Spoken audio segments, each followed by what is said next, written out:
по главной парадной лестнице Зимнего дворца, которая называется Иорданская. И я вам обещала показать фокус. Фокус номер 1. Называется окошки. Рядом с нами обычные окна. А на противоположной стороне. Это настоящие окна? Настоящие окна? Да. Не смотрись, там что-то отражается. Значит, это что?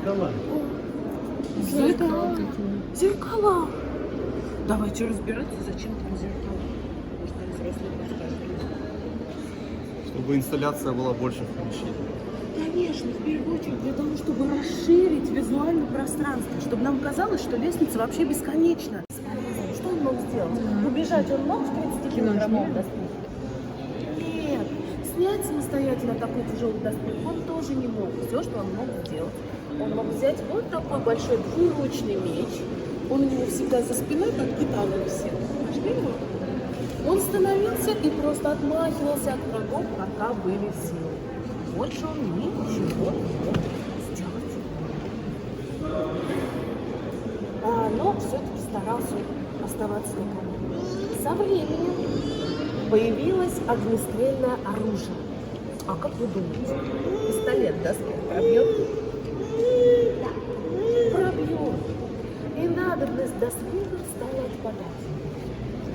А как думаете, много людей создавали эти доспехи? Кузнецов много было в то время? Много. А им же нужно было как-то работать, да? И они стали думать.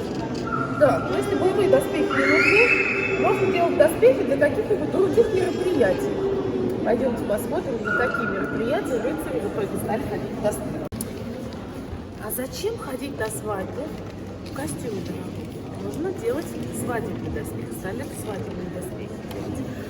Прекрасные дамы любили балы маскарады. И кузнецы стали говорить, а зачем на балы маскарады надевать смешные костюмы? Можно делать маскарадные доспехи. И стали их делать. Посмотрите на эти шлемы. Это шлемы от маскарадных доспехов. Поэтому они действительно похожи на маски. Это шлем рыцаря, а это шлем его шута. Поэтому он посмешнее, у него такой значок. Поросеночек.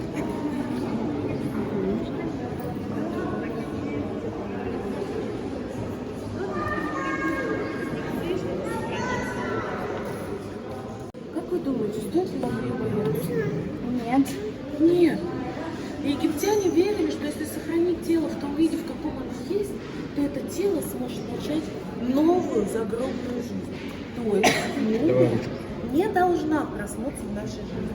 Она должна проснуться в следующей жизни, если она, конечно, существует. Но, может быть, вторая жизнь этой мумии уже началась здесь. Жизнь музейного предмета. После того, как мумия была готова, ее упаковывали в специальный футлярчик. Пойдемте посмотрим. Саркофаг. Дикую ночь.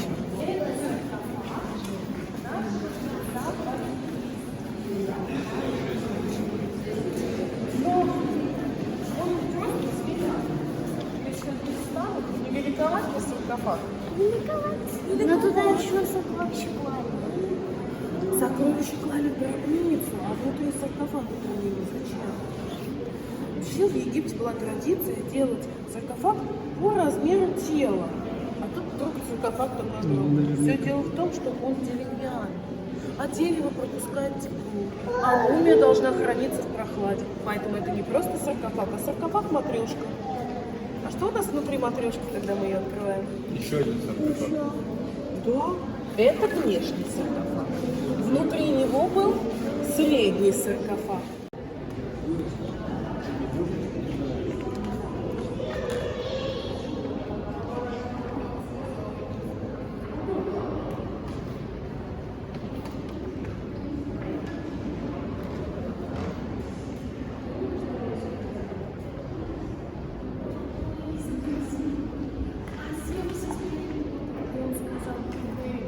То есть него стрельнули, он закрывает маму. Сделайте так же, как он.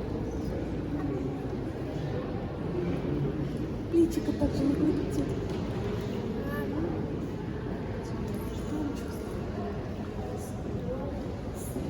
Ой, страх.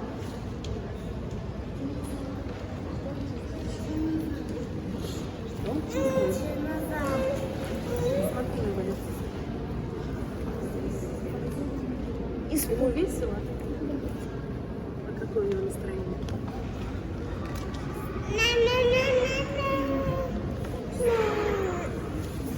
Страх. То есть боль, страх, испуг.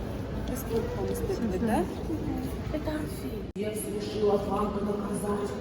Он отправил его на край земли, чтобы он стоял там всю жизнь и держал тяжелое небо.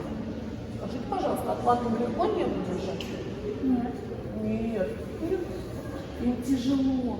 Их руки напряжены. Катюша, иди сюда. Кажется, что если один из них опустит ручку, небо упадет. А у Атлантов иногда чешутся пальчики на ногах. И они решили, что если кто-нибудь подойдет и пальчики почешет, то за это они выполнят одно желание. Но я вас должна предупредить. Атлант не может сбегать в магазин. Так что ваше желание не должно быть связано с денежками. Вот если вы хотите с кем-то подружиться, или хотите, чтобы кто-то был более здоров, тогда можете попробовать загадать желание. И кто знает, может быть, Атлант его исполнит.